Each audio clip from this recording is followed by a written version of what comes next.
दोस्तों, क्या आपने कौए और इंसान की शादी के बारे में सुना है?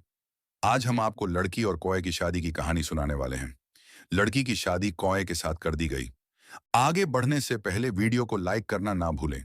चैनल को सब्सक्राइब करें और घंटी दबाएं। पुराने जमाने की बात है, शायद कोई 4 या 500 साल पहले की। ये उस वक्त की बात है जब गांवों में आज की तरह बिजली, पक्की सड़कें या गाड़ियों का शोर नहीं हुआ करता था। शाम होते ही पूरा इलाका जैसे गहरी खामोशी की चादर ओढ़ लेता था। सूरज ढलने के साथ ही घरों के कच्चे आंगनों में मिट्टी के चूल्हे सुलगने लगते। लकड़ियों के जलने की खुशबू हवा में तैरने लगती और लोग जल्दी खाना खाकर अपनी चारपाइयों पर लेट जाते। शहर की भागदौड़ चकाचौंध से बहुत दूर एक छोटा सा लेकिन बेहद खूबसूरत गांव था।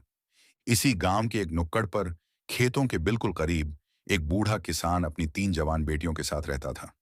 उसका घर कच्चा जरूर था, मिट्टी और गाड़े से लिपी हुई दीवारें और फूस की छत, लेकिन अंदर से शीशे की तरह साफ सुथरा रहता था। इस किसान को हर कोई बाबा जी कहकर पुकारता था।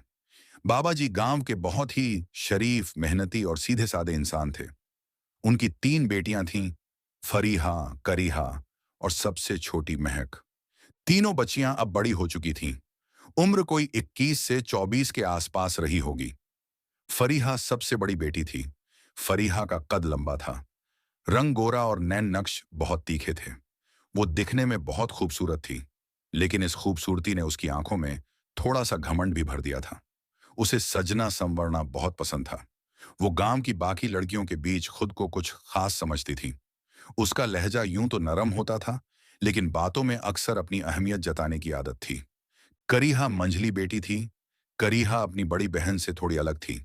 वो ज्यादातर खामोश रहती थी, मगर उसकी नजरें बहुत तेज थीं। वो चीजों को बहुत बारीकी से देखती और समझती थी। घर के कामों में वो फुर्तीली थी, लेकिन उसके दिल में हमेशा आगे बढ़ने और बेहतर जिंदगी पाने की एक अजीब सी होड़ लगी रहती थी। वो फरीहा के बहुत करीब थी और दोनों अक्सर मिलकर बातें किया करती थीं। महक सबसे छोटी बेटी थी। महक अपनी दोनों बहनों से बिल्कुल जुदा थी। उसका रंग सांवला था और शक्ल ओ सूरत बहुत ही सादी सी थी। उसमें फरीहा जैसा कोई गुरूर या करीहा जैसी कोई चालाकी नहीं थी, लेकिन महक की खूबी उसकी आंखें थीं। उन आंखों में एक अजीब सी हिम्मत और सुकून था। वो किसी भी बात पर बहुत जल्दी यकीन कर लेती थी और सच्चाई को दिल से अपना लेती थी। उसे सादगी में ही असली खुशी मिलती थी। इन तीनों लड़कियों की माँ इस दुनिया में नहीं थी। ये उस वक्त की बात है जब महक सिर्फ 6 साल की एक छोटी सी बच्ची थी। घर की औरत के यूं अचानक चले जाने से बाबा जी अंदर से टूट कर रह गए थे। एक पल के लिए उन्हें लगा कि वो इन 3 बच्चियों को कैसे पालेंगे, मगर उन्होंने हिम्मत नहीं हारी। उन्होंने कभी अपनी बेटियों में बेटे की कमी महसूस नहीं की। उनके लिए तीनों लड़कियां उनके आंगन के फूल थीं। बाबा जी तीनों को अपने साथ खेतों में ले जाते। वो खुद हल चलाते और बेटियों को भी मिट्टी से जुड़ना सिखाते। जब बेटियां मिट्टी में लथपथ होकर हंसती खेलती, तो बाबा जी की सारी थकान उतर जाती। शाम को जब वो पसीने से भीग कर घर लौटते और अपनी बेटियों को हंसते हुए देखते, तो उनके दिल को एक गहरी तसल्ली मिलती। मगर हकीकत हमेशा इतनी खूबसूरत नहीं होती। बाबा जी की नजर में तो तीनों बेटियां बराबर थीं, लेकिन खुद बहनों के बीच एक गहरी खाई बन चुकी थी। फरीहा और करीहा का रंग रूप और शौक एक जैसे थे, इसलिए वो महक को हमेशा खुद से कमतर समझती थी। अक्सर जब महक मिट्टी के बर्तनों को साफ कर रही होती या आंगन बुहार रही होती, तो फरीहा और करीहा चारपाई पर बैठकर उसका मजाक उड़ाती। फरीहा बालों में कंघी करते हुए कहती, बिल्कुल गंवार है ये, देखो ना इसका रंग देखो, और इसका पहनावा तो देखो, जैसे किसी मजदूर की बेटी हो। करीहा भी मुस्कुराते हुए हामी भरती, अब्बू इसके सिर पर ज्यादा ही हाथ रख देते हैं, हमेशा इसी की तरफदारी करते हैं, इसीलिए इसे उड़ने की आदत हो गई है। इसे लगता है ये भी हमारे बराबर है। महक ये सारी बातें सुनती। एक पल के लिए उसके हाथ रुकते, मगर फिर वो खामोशी से मुस्कुरा देती। वो कभी पलटकर कोई कड़वा जवाब नहीं देती थी। जब बाबा जी के कानों में ये ताने पहुंचते, तो वो अपनी बड़ी बेटियों को सख्ती से डांटते, मेरी तीनों बेटियां मेरी जान हैं। खबरदार जो आगे से तुम दोनों ने महक को कुछ कहा, मेरे लिए तुम तीनों बराबर हो। लेकिन जो बात दिलों में बैठ जाए, वो सिर्फ डांट से कहाँ मिटती है। वक्त पंख लगाकर उड़ रहा था। बेटियां अब पूरी तरह जवान हो गई थीं और पूरे गांव में उनकी शादी को लेकर बातें होने लगी थीं। गांव का दस्तूर था कि लड़कियां जैसे ही बड़ी होतीं, उनके हाथ पीले कर दिए जाते थे। लेकिन बाबा जी की तीन तीन बेटियां घर बैठी थीं। औरतें कुएं पर पानी भरते हुए आपस में कानाफूसी करतीं। अरे देखो ना, बाबा जी की तीन तीन लड़कियां बैठी हैं और किसी का कोई रिश्ता तय नहीं हुआ। पता नहीं बाबा जी क्या सोचकर बैठे हैं। शाम को जब मर्द चौपाल पर हुक्का पीते तो वहां भी यही बातें होती। ये सारी बातें उड़ती उड़ती बाबा जी तक भी पहुंच जाती थीं। अब रातों को उनकी नींद उड़ चुकी थी। एक रात खाना खाने के बाद जब सब सो गए तो बाबा जी अपनी चारपाई पर अकेले बैठे जमीन को ताक रहे थे। उनके दिल में एक अजीब सी उलझन थी। वो खुद से बातें कर रहे थे। अगर इनकी मां जिंदा होती तो वो जाने कितने अच्छे घर ढूंढ लाती। मुझे तो बस खेतों की मिट्टी, हल और फसलों का काम आता है। मुझे क्या पता कि इन नाजुक बच्चियों के लिए घर कैसे बसाए जाते हैं। काफी देर सोचने के बाद उस रात बाबा जी ने एक बहुत ही अजीब मगर पक्का फैसला किया। अगली सुबह जब हल्की हल्की ओस अभी पत्तों पर ही थी, बाबा जी ने अपनी तीनों बेटियों को आंगन में बुलाया। मैंने रात भर सोचकर एक फैसला लिया है। उन्होंने बहुत ही संजीदगी और धीमे लहजे में कहा, अब तुम तीनों अपने अपने लिए दूल्हे खुद तलाश करोगी। ये सुनते ही तीनों बेटियां हैरान रह गईं। गांव के माहौल में ये बहुत ही अनोखी और अचरज में डालने वाली बात थी। फरीहा ने झुंझलाते हुए कहा, अब्बू, ये आप क्या कह रहे हैं? ये कैसे हो सकता है भला? लड़कियां खुद अपने रिश्ते कैसे ढूंढ सकती हैं? करीहा भी घबराते हुए बोली, हाँ अब्बू, आप हमें कहाँ भेजेंगे दूल्हा तलाशने के लिए? लोग क्या कहेंगे? लेकिन महक अपनी जगह चुपचाप खड़ी रही। उसने एक भी सवाल नहीं किया। बस वो अपने बाबा की आंखों में एक अजीब से एहसास के साथ देखती रही। बाबा जी ने उन्हें शांत करते हुए समझाया, घबराओ मत, मेरी बात पूरी सुनो। तुम तीनों को मेरे साथ गांव के किनारे वाले बाग में चलना होगा। वहां तुम तीनों अपने हाथों से तीन तीन पौधे लगाओगी। जब पौधे लग जाएंगे तो बाग के बीच में जो तीन पेड़ हैं, तुम तीनों बारी बारी उन पेड़ को कुल्हाड़ी से काटोगी। याद रहे, जिसका पेड़ कटने के बाद जिस तरफ गिरेगा, उस लड़की का रिश्ता उसी दिशा से आएगा। ये बात सुनने में बहुत अजीब और किसी किस्से कहानी जैसी लग रही थी, मगर बाबा जी का अंदाजा और उनका लहजा इतना तेज था कि किसी भी बेटी में उन्हें मना करने की या बहस करने की हिम्मत नहीं हुई। अगली सुबह सूरज निकलने से पहले ही बाबा जी ने एक भारी कुल्हाड़ी, जमीन खोदने के लिए तीन कुदालें और एक टोकरी में 9 छोटे पौधे रखे। वो अपनी तीनों बेटियों को लेकर गांव के आखिरी छोर पर मौजूद उस पुराने बाग की तरफ चल दिए। ये जगह बहुत ही खामोश थी। वहां सिर्फ हवा के चलने से पत्तों की सरसराहट की आवाज आती थी या फिर किसी परिंदे की दूर से आती हुई आवाज। वहां पहुंचकर बाबा जी के कहने पर बारी बारी तीनों ने जमीन में गड्ढे खोदे। मिट्टी से उनके हाथ सन गए, माथे पर पसीना आ गया, लेकिन उन्होंने अपने अपने पौधे लगा दिए। जब ये काम पूरा हो गया तो बाबा जी ने उन पेड़ों की तरफ इशारा किया और कहा, अब हर एक आगे आए और अपनी पूरी ताकत से कुल्हाड़ी चलाए। सबसे पहले बड़ी बहन फरीहा आगे बढ़ी। उसने कुल्हाड़ी को मजबूती से पकड़ा और एक जोरदार वार किया। एक भारी आवाज गूंजी। 2-3 वार के बाद पेड़ हिला और फिर धीरे धीरे चरचराता हुआ सीधा उत्तर दिशा की तरफ गिर गया। पेड़ को उस तरफ गिरता देख फरीहा के चेहरे पर एक चमक और मुस्कान खिल गई। वजह यह थी कि उत्तर दिशा की तरफ जो रास्ता जाता था, उसी रास्ते पर थोड़ी दूर उसकी खाला का घर था। फरीहा की वहां अक्सर अपनी खाला के बेटे से छुप छुप कर बातें हुआ करती थीं। उसने तो मन ही मन ये सोच भी रखा था कि काश उसका रिश्ता उधर ही हो जाए। आज पेड़ भी उसी दिशा में गिरा था तो उसका दिल खुशी से झूम उठा। अब बारी थी मझली बहन करीहा की। करीहा ने पेड़ को गौर से देखा। उसने कुल्हाड़ी उठाई और बहुत ही सोच समझकर वार करना शुरू किया। 1, 2, 3, 4 और कुछ ही पलों में पेड़ जड़ से अलग होकर दक्षिण दिशा की तरफ जा गिरा। पेड़ को दक्षिण की तरफ गिरता देख करीहा की आंखें भी खुशी से चमक उठीं। वजह यह थी कि दक्षिण की तरफ उसकी मां की पुरानी सहेली रहती थी, जिसका बेटा करीहा को पसंद था। अब उसका रास्ता भी साफ हो गया था। आखिर में बारी आई सबसे छोटी और सांवली महक की। महक ने बिना कुछ सोचे बिल्कुल खामोशी से कुल्हाड़ी उठाई। उसने ना तो उत्तर की तरफ देखा, ना दक्षिण की तरफ। उसने अपनी नाजुक बाजुओं से कुल्हाड़ी को हवा में उठाया और पेड़ पर वार किया। उसकी पहली ही चोट से पेड़ की छाल उखड़ी, टहनियां बुरी तरह हिलीं और कुछ ही देर में एक जोरदार आवाज के साथ वो पेड़ सीधा घने जंगल की तरफ जा गिरा। पेड़ के गिरते ही वहां एक अजीब सा सन्नाटा छा गया। हवा जैसे रुक सी गई। उसका पेड़ जंगल की तरफ गिरा था। तभी उस खामोशी को चीरते हुए फरीहा जोर जोर से हंसने लगी। वो ताना मारते हुए बोली, अरे वाह, क्या बात है। कहीं इस घने जंगल में कोई जंगली भालू या शेर तो नहीं है तेरा दूल्हा? करीहा ने भी हंसते हुए छुटकी ली। या फिर हो सकता है कोई भूत प्रेत हो, जो रातों को अंधेरे में जंगलों में भटकता रहता हो। अब तो महक को जंगल में ही अपना शौहर ढूंढना पड़ेगा। महक के चेहरे पर कोई शिकन नहीं आई। उसने अपनी बहनों के इन तीखे तानों का कोई जवाब नहीं दिया, बस अपनी नजरें जमीन की तरफ झुका लीं। बाबा जी ने दोनों बड़ी बहनों को घूर कर देखा और फिर एक गहरी सांस लेते हुए सिर्फ इतना कहा, जो होगा कल बात करेंगे। किसी पर इस तरह हंसना नहीं चाहिए। उस रात उस कच्चे घर में कोई भी ठीक से सो नहीं पाया। फरीहा और करीहा एक ही चारपाई पर लेटी हुई आधी रात तक फुसफुसाकर बातें करती रहीं। वो दोनों अपनी अपनी ख्यालों की दुनिया में खोई हुई थीं, अपने होने वाले दूल्हों और आने वाली जिंदगी के सपने बुन रही थीं। लेकिन महक महक अपने बिस्तर पर लेटी खुली आंखों से छत को ताक रही थी। उसके दिल में एक अजीब सी हलचल थी, लेकिन डर नहीं था। अगले दिन सुबह सवेरे का वक्त था। बाबा जी घर के आंगन में अपनी चारपाई पर बैठे थे। उनके हाथ में एक पुरानी लकड़ी की छड़ी थी और आंखें किसी गहरी सोच में डूबी हुई थीं। थोड़ी ही देर में उनकी तीनों बेटियां तैयार होकर एक एक करके उनके सामने आ गईं।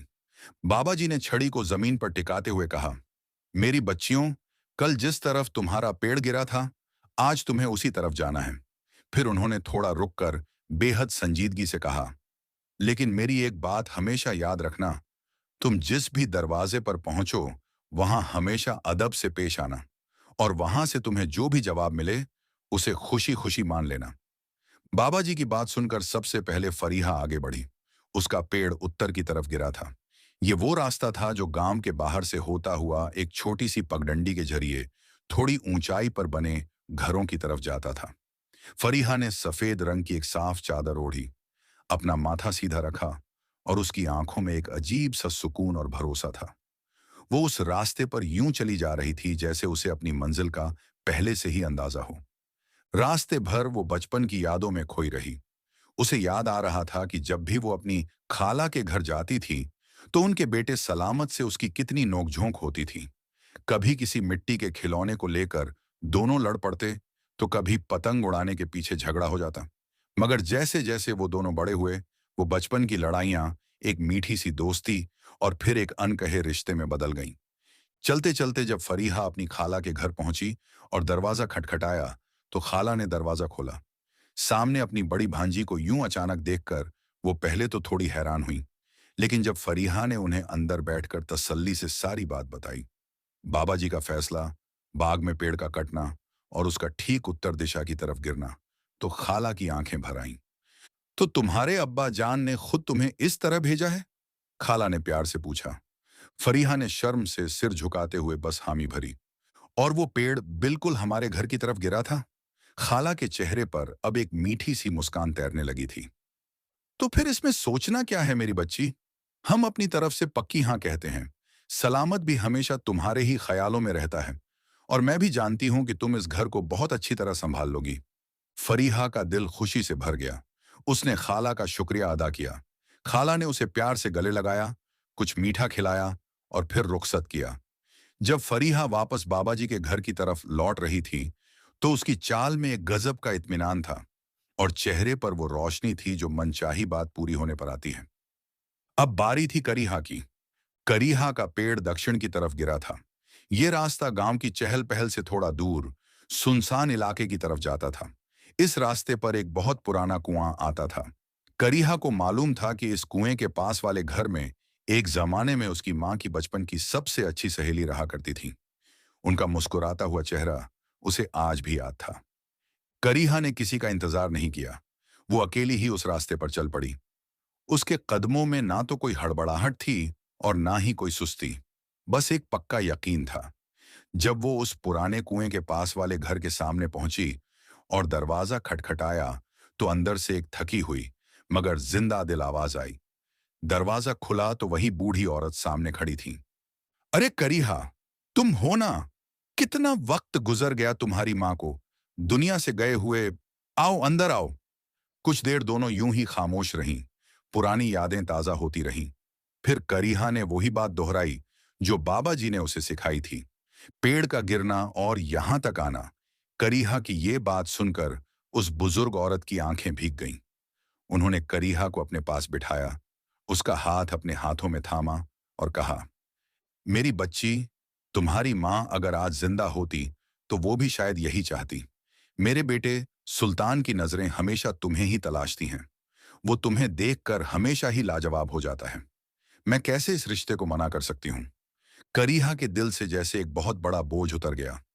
उसी वक्त सुल्तान भी घर के अंदर आया। उसने करीहा को वहां देखकर खुशी से आदाब किया और उस बूढ़ी औरत ने दोनों के सिर पर हाथ रखकर अपनी रजामंदी दे दी। जब करीहा वापस घर लौटी तो उसकी आंखों में एक अनोखी चमक थी, बिल्कुल वैसी जैसे कोई खूबसूरत मौसम आने वाला हो। लेकिन दूसरी तरफ सबसे छोटी बेटी महक का सफर इन दोनों से बिल्कुल अलग था। जहां फरीहा और करीहा पक्के और जाने पहचाने रास्तों पर गई थीं, वहीं महक अकेले उस खामोश और घने जंगल को चीरती हुई चली जा रही थी। उसके हाथों में किसी का दिया हुआ तोहफा नहीं था, बस बाबा जी की दी हुई एक छोटी सी खाने की एक पोटली थी। उसके दिल में एक अजीब सी बेचैनी थी, एक ऐसा सफर जिसकी कोई मंजिल उसे मालूम नहीं थी। अपनी दोनों बड़ी बहनों की हंसी और ताने उसके कानों में अब भी गूंज रहे थे। जंगल में तेरा दूल्हा होगा, कोई भूत, कोई जंगली जानवर। मगर महक के चेहरे पर कोई शिकन नहीं थी। ना उसे कोई शर्म आ रही थी, ना घबराहट हो रही थी। उसके अंदर बस एक अजीब सा सुकून था, जो शायद उसे खुद भी पूरी तरह समझ नहीं आ रहा था। काफी दूर चलने के बाद जंगल का घनापन बढ़ने लगा। रास्ता अब बिल्कुल सीधा नहीं था। कभी उसे कांटों से भरी झाड़ियों से बचकर निकलना पड़ता, तो कभी गीली और फिसलन भरी जमीन पर अपने कदम जमाने पड़ते। महक एक एक पेड़, एक एक झाड़ी को गौर से देखकर सोचती, क्या यहां कोई है? कोई इंसान? किसी की कोई आवाज? मगर जवाब में उसे सिर्फ परिंदों की फड़फड़ाहट और सूखे पत्तों के कुचलने की आवाज ही सुनाई देती। चलते चलते कई घंटे गुजर गए। प्यास के मारे उसका हलक सूखने लगा था और लगातार चलने से उसके पांव थककर चूर हो चुके थे। उसने एक बड़ी सी चट्टान देखी और उसके नीचे सुस्ताने के लिए बैठ गई। उसने अपनी पोटली खोली, वही पोटली जो बाबा जी ने उसे प्यार से बांध कर दी थी। उसमें से थोड़ा सा रूखा सूखा खाना निकाला, खाया और एक घूंट पानी पीकर कुछ देर के लिए अपनी आंखें बंद कर लीं। थोड़ी देर आराम करने के बाद जब वो दोबारा उठी, तो उसके दिल में फिर से उम्मीद का एक छोटा सा दिया जलने लगा। अब उसके कदम थोड़े धीमे जरूर हो गए थे, मगर उसकी नजरें और भी ज्यादा तेज हो गई थीं। कुछ और आगे चलने पर उसे झाड़ियों के पीछे से एक अजीब सी परछाई दिखाई दी। वो थोड़ा और करीब गई तो देखा कि वहां एक झोंपड़ी बनी हुई थी, मगर वो कोई आम झोंपड़ी या किसी शिकारी का ठिकाना नहीं लग रही थी। उसकी दीवारें लकड़ी की बनी थीं, उसकी छत पर सूखी टहनियों और पत्तों का एक बहुत ही खूबसूरत सा ढेर था। महक कुछ लम्हों के लिए वहां ठिठक गई। वो धीरे धीरे आगे बढ़ी और झोंपड़ी का लकड़ी का दरवाजा खटखटाया। अंदर से कोई जवाब नहीं आया। सन्नाटा पसरा था। उसने देखा कि दरवाजा थोड़ा सा खुला हुआ है।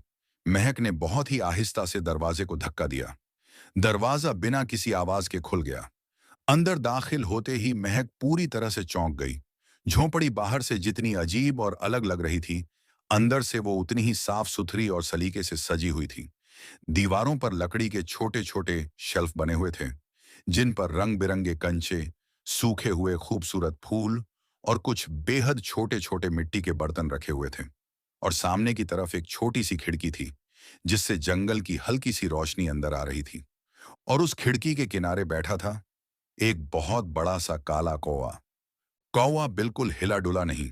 उसकी आंखें बहुत तेज थीं, गहरी, चमकदार और ऐसी लग रही थीं जैसे वो किसी बहुत गहरी सोच में डूबी हुई हों। मगर महक ने उस परिंदे की तरफ ज्यादा ध्यान ही नहीं दिया। उसने पूरे कमरे में अपनी निगाह दौड़ाई और खुद से ही बड़बड़ाते हुए कहा, यहां तो कोई भी नहीं है, ये झोंपड़ी खाली है। और जैसे ही वो वापस लौटने के लिए मुड़ी, पीछे से एक आवाज आई, बिल्कुल इंसानों जैसे लहजे में, तुम ये कैसे कह सकती हो कि यहां कोई नहीं है? महक के पांव जैसे जमीन में वहीं जम गए। उसकी सांसें एक पल के लिए रुक सी गईं। उसने कांपते हुए धीरे धीरे पीछे मुड़कर देखा। कमरे में कोई दूसरा इंसान नहीं था। वही कौवा जो अभी तक चुपचाप खिड़की पर बैठा था, अब अपनी चोंच हिला रहा था और बिल्कुल इंसानों जैसी आवाज में बात कर रहा था।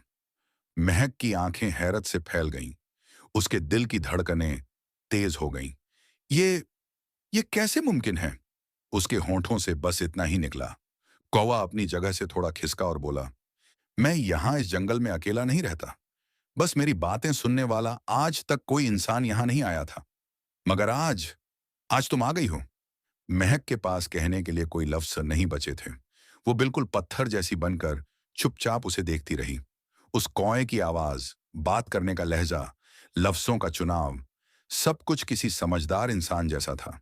मगर उसकी शक्ल, उसके पंख और उसका वजूद अब भी एक परिंदे का ही था। कौए ने उससे बहुत ही नरमी से पूछा, तुम इतनी दूर इस घने जंगल में अकेले क्यों आई हो? महक ने अपने आप को थोड़ा संभाला और फिर वो पूरा माजरा शुरू से लेकर आखिर तक बता दिया।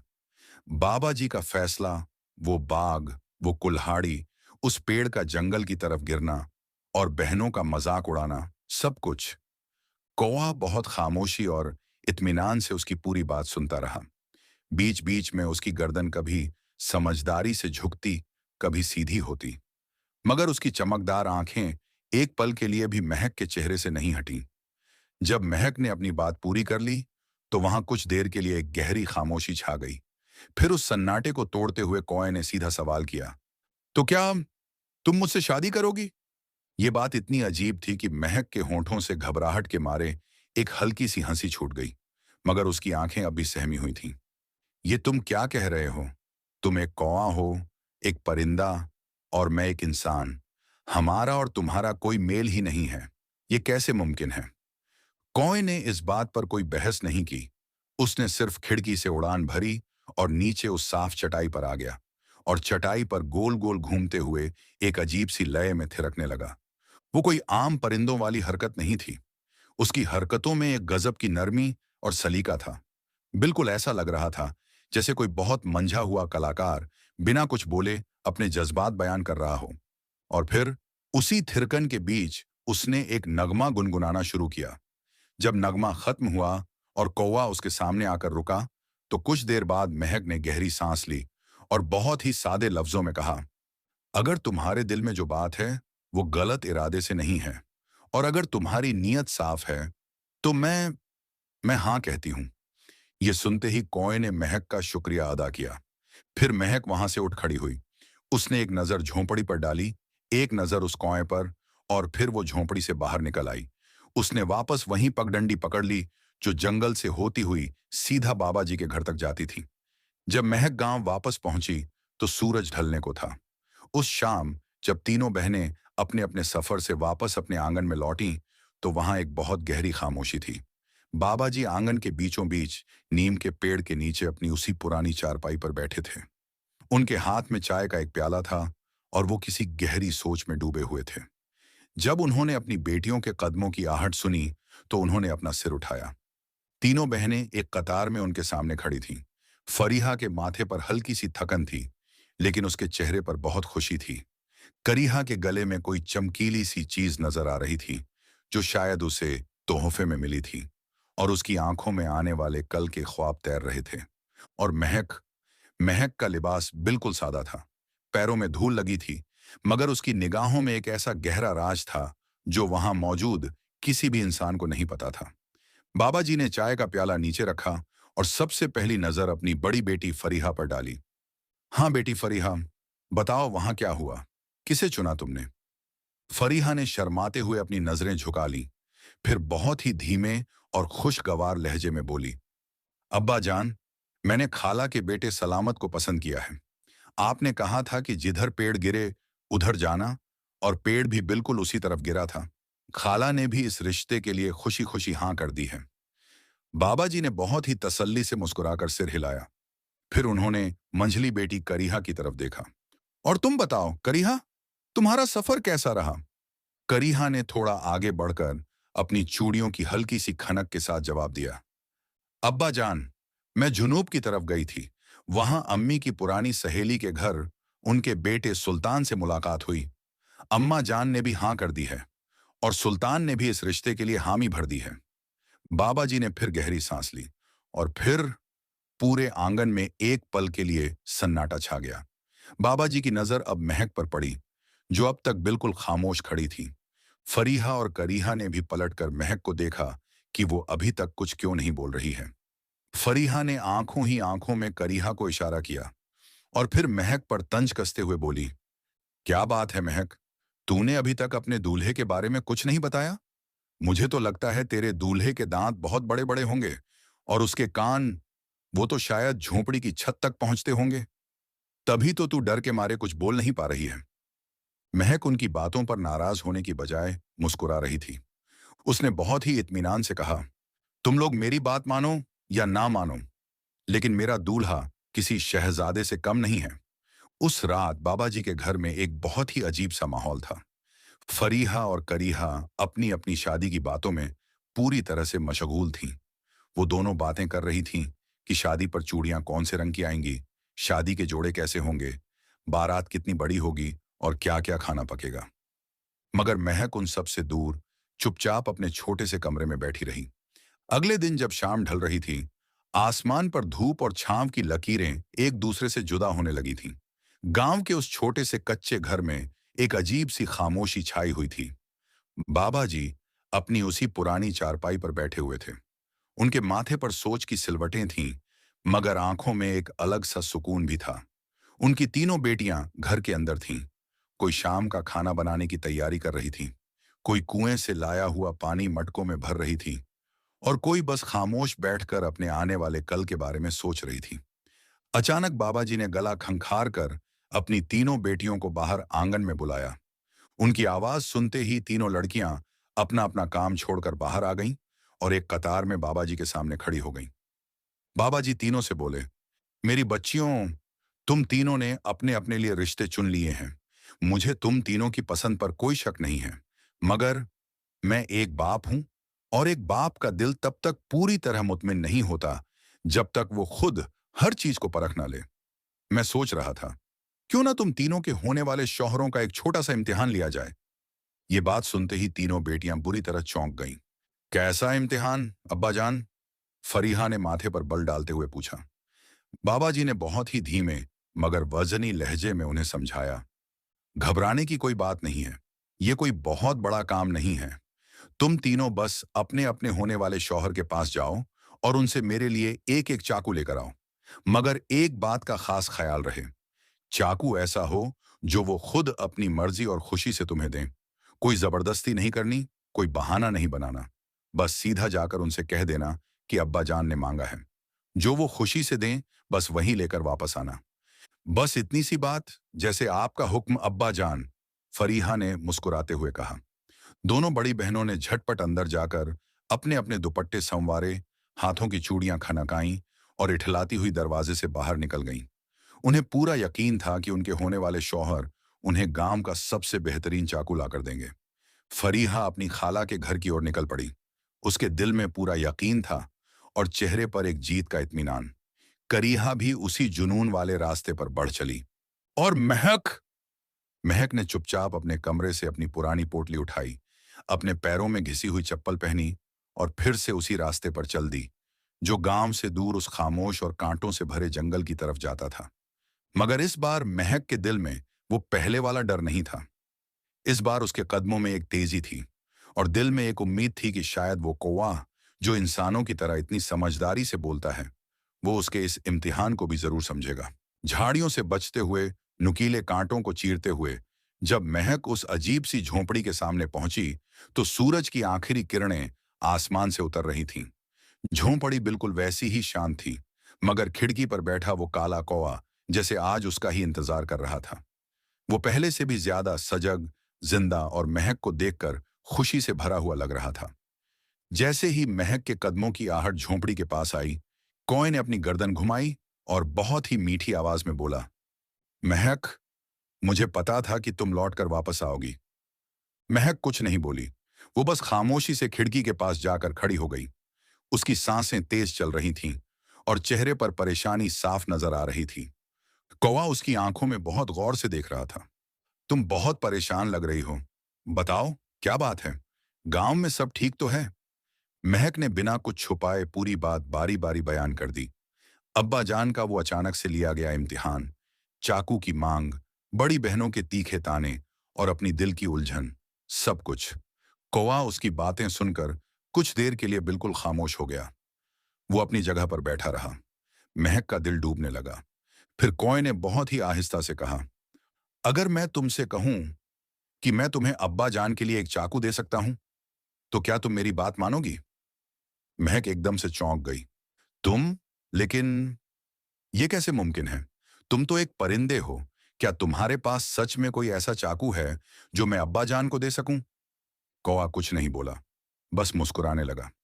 वो अपने परों को फड़फड़ा कर उड़ा और झोंपड़ी के अंदर मौजूद एक पुराने लकड़ी के संदूक के पास गया। वहां एक छोटा सा कपड़ा पड़ा हुआ था, जिस पर हल्की सी धूल जमी थी। कौए ने अपनी चोंच से वो कपड़ा बहुत ही सलीके से हटाया, और जैसे ही कपड़ा हटा, उसके नीचे से एक बेहद चमचमाता हुआ चाकू निकला। महक की आंखें हैरत से पूरी तरह फैल गईं।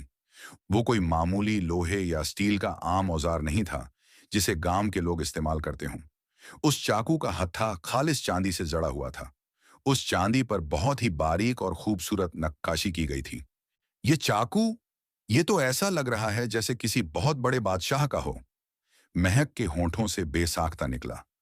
कौए ने बहुत ही धीमे और गहरे लहजे में कहा, महक, मेरे पास दुनिया की हर चीज तो नहीं है, मगर मेरे पास जो कुछ भी है वो सब आज से तुम्हारा है। मैं तुम्हें इस चाकू की असलियत और अपनी कहानी एक दिन जरूर बताऊंगा, लेकिन आज वक्त कम है। तुम इसे हिफाजत से लेकर जाओ और अपने अब्बा जान के हाथों में रख दो। महक ने अपने कांपते हुए हाथों से उस ठंडे और भारी चाकू को उठाया। कुछ पल के लिए दोनों की नजरें मिलीं। बिना कुछ कहे उन्होंने एक दूसरे को तसल्ली दी, और फिर महक ने वहां से वापसी की राह पकड़ ली। घर के आंगन में फिर से वही सन्नाटा फैला हुआ था। बाबा जी अपनी चारपाई पर बैठे थे। उनके पास ही एक पुराना लकड़ी का संदूक रखा था, और सामने 3 छोटी कुर्सियां रखी थीं। तीनों बेटियां एक एक करके अपने हाथों में कुछ छुपाए हुए सामने आ गईं। सबसे पहले फरीहा आगे बढ़ी। उसने अपनी चादर के पल्लू से एक बहुत ही चमकीला और नया स्टील का चाकू निकालकर बाबा जी के सामने पेश किया। बाबा जी ने चाकू को हाथ में लिया। वह मजबूत था, आगे से नुकीला था। ठीक है बेटी, बाबा जी ने तसल्ली से कहा। फिर करीहा आगे आई। उसके हाथ में भी एक बहुत ही खूबसूरत पॉलिश किए हुए लकड़ी के हत्थे वाला लोहे का चाकू था। बुरा नहीं है, बाबा जी ने सिर हिलाया। ये गांव के किसी आम लोहार का नहीं, बल्कि किसी अच्छे कारीगर का बनाया हुआ लगता है। अब बारी थी महक की। फरीहा और करीहा ने एक दूसरे को देखकर तिरछी मुस्कान दी। उन्हें पूरा यकीन था कि महक खाली हाथ आई है या लकड़ी का कोई टुकड़ा ले आई है। महक बिल्कुल खामोशी से आगे बढ़ी। उसने अपने दुपट्टे में लपेटा हुआ वो शाही चाकू बहुत ही आहिस्ता से निकाला और धीरे से बाबा जी की हथेली में रख दिया। बाबा जी ने जैसे ही उस चाकू को देखा, उनके हाथ अचानक से रुक गए। उनकी बूढ़ी उंगलियां कांपने लगीं, और उनकी आंखें उस चाकू पर बनी हुई बारीक नक्काशी और उसकी चमक में जैसे खोसी गईं। ये ये चाकू, उनके मुंह से हक लाते हुए आवाज निकली। उन्होंने उस चाकू को उलट-पलट कर बहुत गौर से देखा। उसकी धार, उसकी नायाब बनावट, उसका वजन और उसकी चांदी की चमक, हर एक चीज चीख-चीख कर बता रही थी कि ये दुनिया की कोई मामूली चीज हरगिज नहीं है।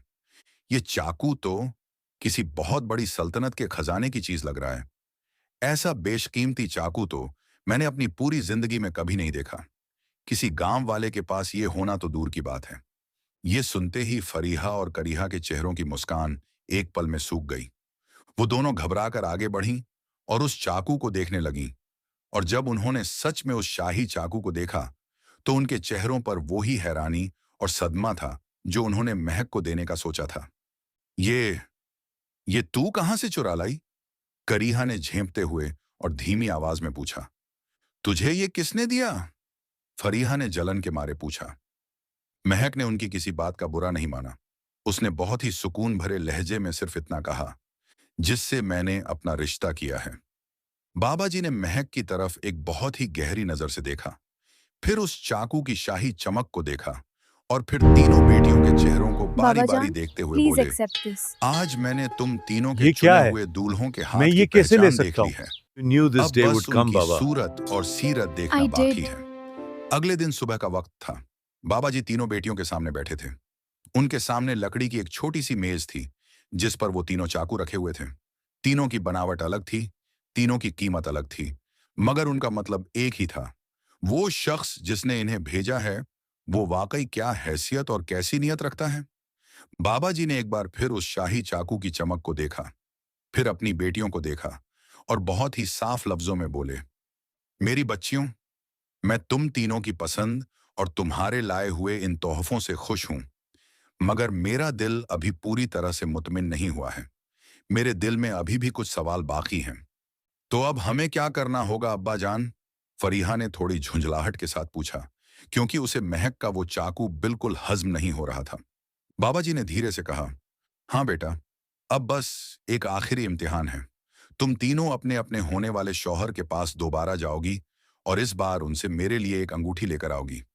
मगर मेरी शर्त वही रहेगी, याद रहे, कोई जबरदस्ती नहीं होनी चाहिए। अगर वो तुम्हें अपने पूरे दिल से और खुशी से वो अंगूठी दें, तभी उसे लेकर मेरे पास आना। तीनों बहनों ने बिना कोई बहस किए अपने बाप की ये बात भी मान ली। फरीहा फिर से अपनी खाला के घर की तरफ निकल पड़ी। इस बार उसके दिल में ये होड़ थी कि सलामत उसे कोई ऐसी अंगूठी दे जो महक के चाकू से भी ज्यादा कीमती हो। करीहा भी उसी जुनून वाले रास्ते पर चल पड़ी, जहां सुल्तान उसका बेसब्री से इंतजार कर रहा था। और महक महक ने बिना एक भी लफ्ज कहे अपना दुपट्टा ठीक किया, अपनी खाली पोटली उठाई और फिर से उसी रास्ते पर बढ़ गई। वही जंगल का रास्ता, वही कांटे, वही खामोशी। मगर अब उसे ना कांटों की परवाह थी और ना ही रास्ता लंबा लगता था। जब महक वहां पहुंची तो खिड़की की चौखट पर वही काला कौआ बैठा था।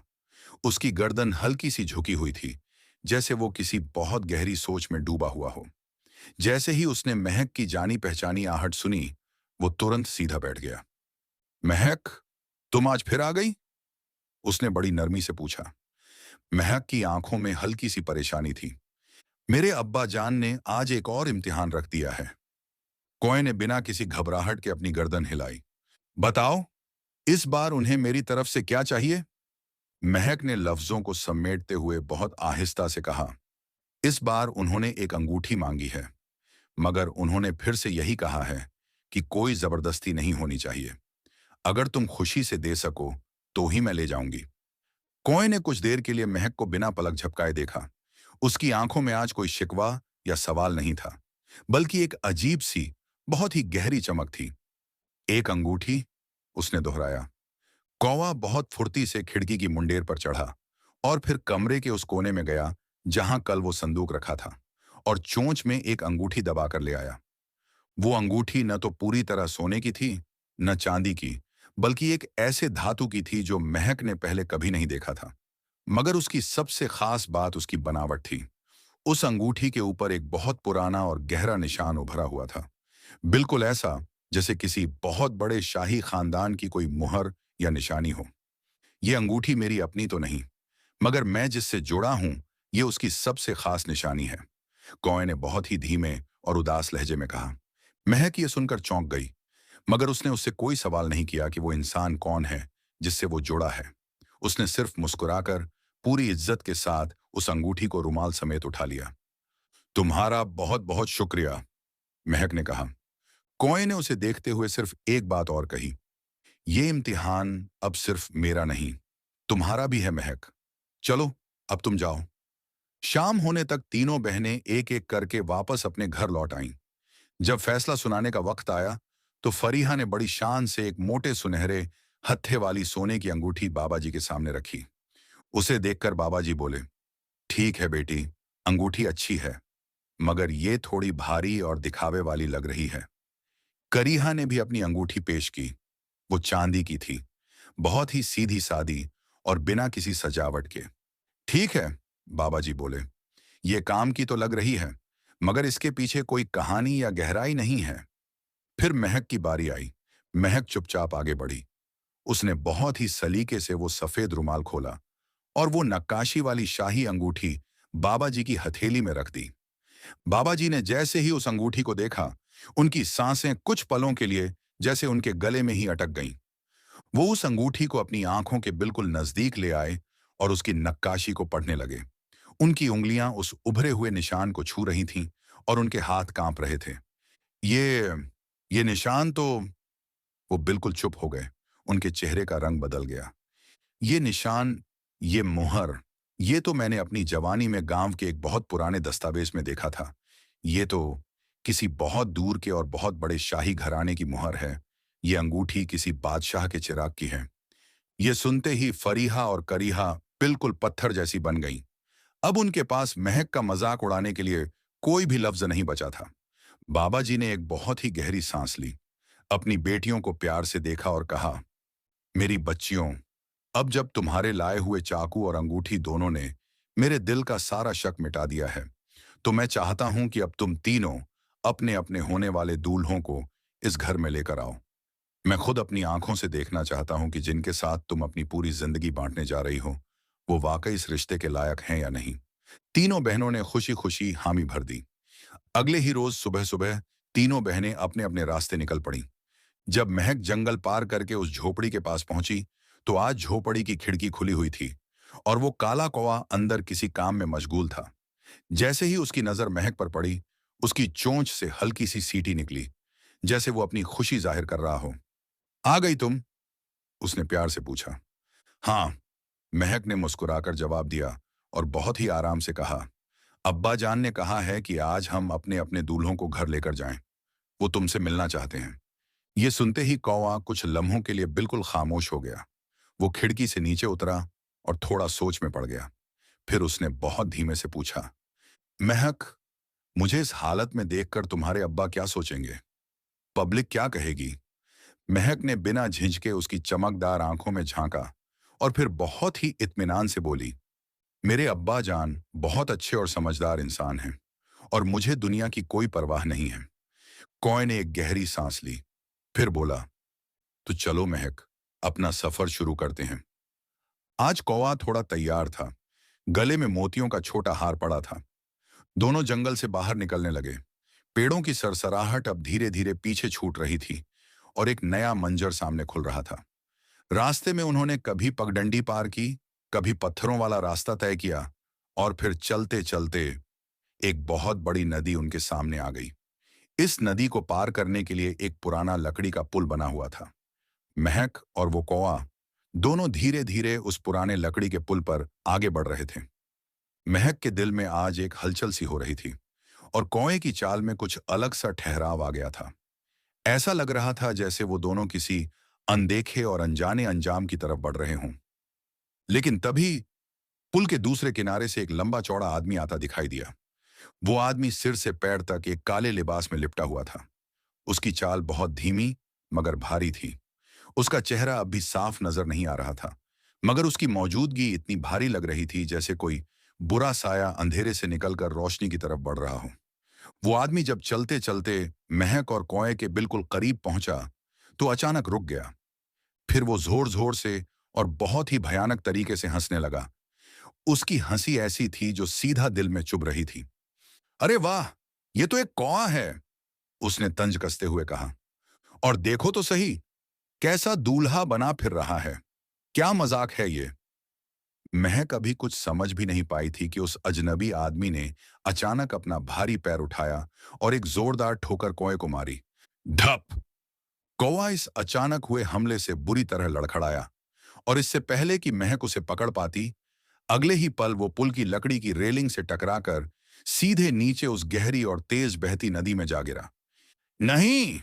महक के हलक से एक जोरदार चीख निकली। उसके पांव वहीं के वहीं जमीन पर जम गए। कौआ, उसका साथी, उसका हमराज उस तेज नदी में गिर चुका था। महक बदहवास होकर रेलिंग की तरफ दौड़ी, मगर बहुत देर हो चुकी थी। उसने बस एक पल के लिए पानी में उठता हुआ वो काला पर देखा और फिर नदी का तेज बहाव उसे अपने साथ बहुत दूर ले गया। पानी की लहरों ने उसे पूरी तरह निगल लिया था। महक ने गुस्से, तकलीफ और आंसुओं में डूबकर उस काले लिबास वाले आदमी से पूछा, तुमने ये क्या कर दिया? तुमने क्यों मेरे शौहर को नदी में फेंक दिया? तुम्हारा क्या बिगाड़ा था उसने? वो आदमी एक बार फिर हंसा, मगर अब उसकी आवाज में एक अजीब सा सुकून और तंज था। शौहर? अरे पगली, वो तो सिर्फ एक कौवा था। तुम्हारा दूल्हा कैसे हो सकता है भला? एक मामूली सा परिंदा, और तुम एक इंसान। ये तो होना ही था। इतना कहकर वो आदमी बिना पीछे देखे अपनी उसी भारी चाल के साथ वहां से चला गया। अब उस पुल पर महक बिल्कुल अकेली रह गई थी। वो टूटकर वहीं उस लकड़ी के पुल पर बैठ गई। उसकी आंखें लगातार नदी के तेज बहाव को देखती रहीं, इस उम्मीद में कि शायद पानी की लहरों से उसका साथी लौट आएगा। मगर कोई नहीं आया। पानी खामोशी से बहता रहा। आंसू उसके गालों पर बिना रुके बहते रहे। मैं तुझे नहीं बचा सकी, वो सिसकते हुए खुद से बड़बड़ाई। तू मेरा दूल्हा था और मैं तुझे बस एक परिंदा समझती रही। मैंने तुझसे कभी कुछ पूछा नहीं, कभी तेरी उदासी को समझा नहीं, बस चुपचाप तेरा साथ चाहा। और आज, आज जब मैंने तुझे हमेशा के लिए खो दिया है, तब मुझे समझ आ रहा है कि तू मेरे लिए क्या था। वो देर तक खुद से बातें करती रही, रोती रही। काफी देर तक उस पुल पर रोने और बैठने के बाद, जब आसमान पर शाम का रंग उतरने लगा और अंधेरा छाने लगा, महक ने बहुत हिम्मत करके धीरे धीरे अपने आंसू पोंछे, अपना दुपट्टा संभाला और भारी कदमों के साथ उसी पुल से वापस गांव की तरफ बढ़ने लगी। लेकिन जैसे ही उसने वो लकड़ी का पुल पार किया और वो नदी के दूसरे किनारे पर पहुंची, उसने सामने जो मंजर देखा, उसकी सांसें एकदम से रुक गईं। महक वहीं की वहीं ठिठक गई। उसकी आंखें हैरत से पूरी तरह फैल गईं। उसका टूटा हुआ दिल फिर से जोर जोर से धड़कने लगा, क्योंकि नदी के ठीक उस पार एक ऊंचे से साफ पत्थर पर बैठा था एक बेहद खूबसूरत नौजवान लड़का। उस लड़के ने गुलाबी रंग का एक बहुत ही शानदार और कीमती रेशमी लिबास पहना हुआ था और उसके सिर पर एक चमकता हुआ सुनहरा ताज रखा था।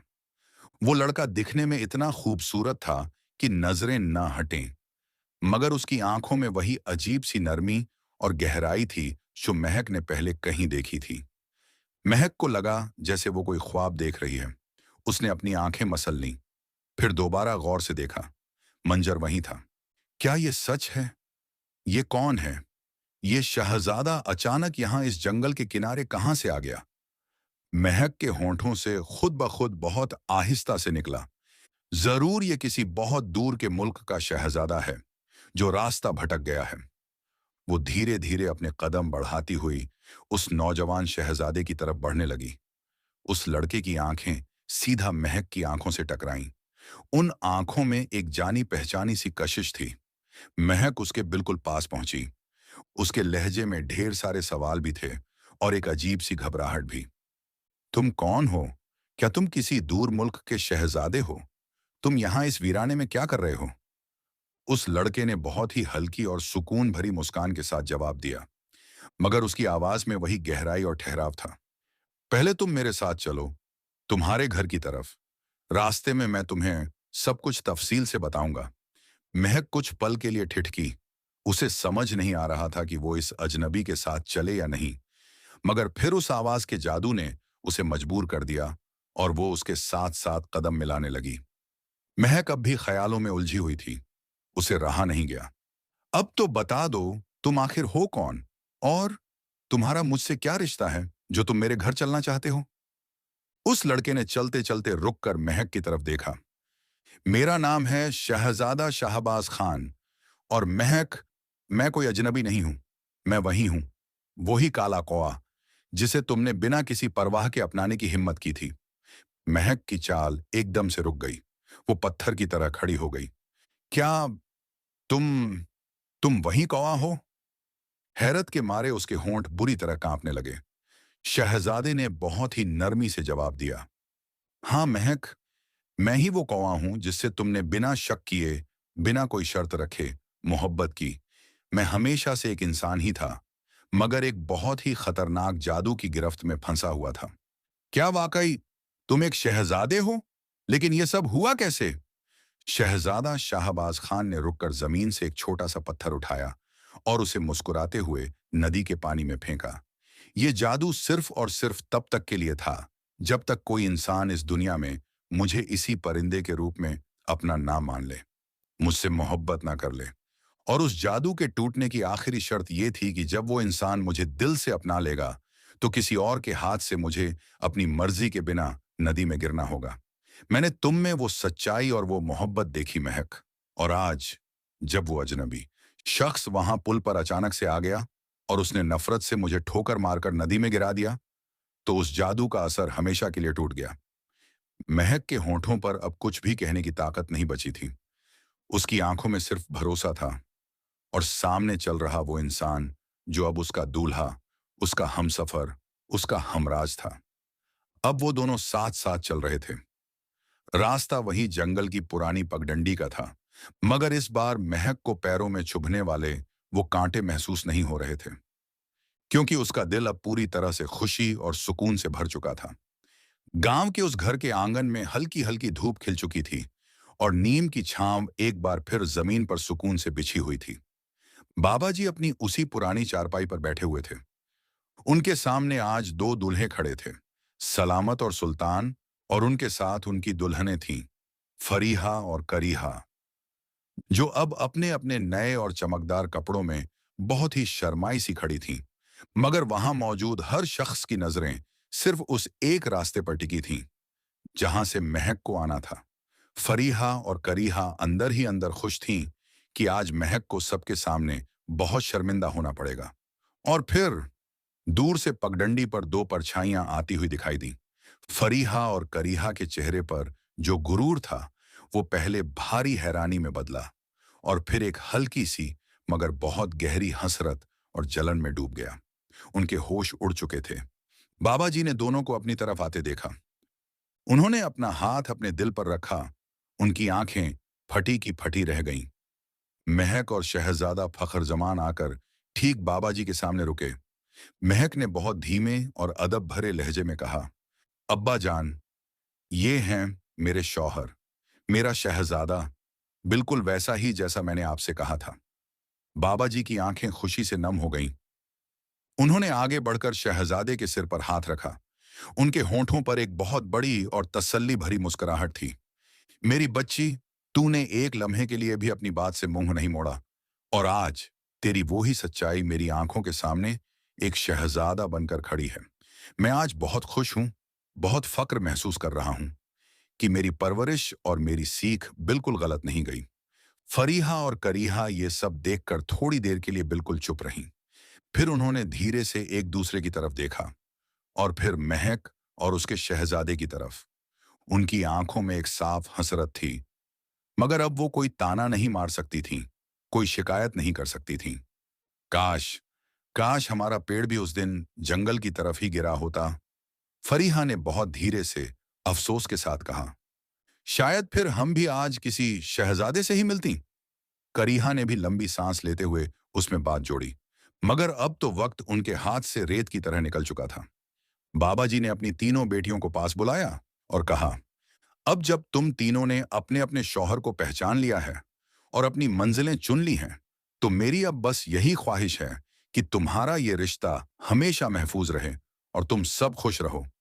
फरीहा ने सलामत से शादी कर ली। उनकी शादी बहुत सादगी से हुई, मगर वो दोनों एक दूसरे से मोहब्बत करते थे। करीहा ने सुल्तान का हाथ थाम लिया। उनके रिश्ते में थोड़ी समझदारी थी और कल की थोड़ी उम्मीदें थीं। और महक महक की शादी पूरे गांव के सामने पूरे शाही अंदाज में शहजादा फन्नरजमान से हुई। एक ऐसी अनोखी शादी जो किसी लालच या शक्ल सूरत की नहीं, बल्कि सिर्फ दिल से दिल की थी।